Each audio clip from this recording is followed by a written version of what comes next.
জি একজনকে কিন্তু এই মুহূর্তে ধরেছে। ধাওয়া পাল্টা ধাওয়ার যে বিষয়টি সেটি কিন্তু দেখতে পাচ্ছেন যে পুলিশ কিন্তু ছাত্রদেরকে একেবারেই হাতের নাগালে পেয়েছে। এখন কিন্তু ছাত্ররা দৌড়াচ্ছে এবং এর মধ্যে কিন্তু সাউন্ড গ্রেনেড ছোড়া হচ্ছে।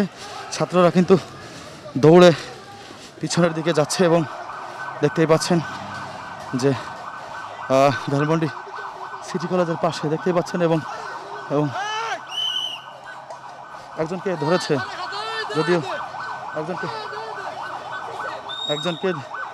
একজনকে ধরেছে এই মুহূর্তে পুলিশ একজনকে কিন্তু এই জায়গা থেকে একজনকে কিন্তু ধরেছে। জি একজনকে কিন্তু এই মুহূর্তে ধরেছে।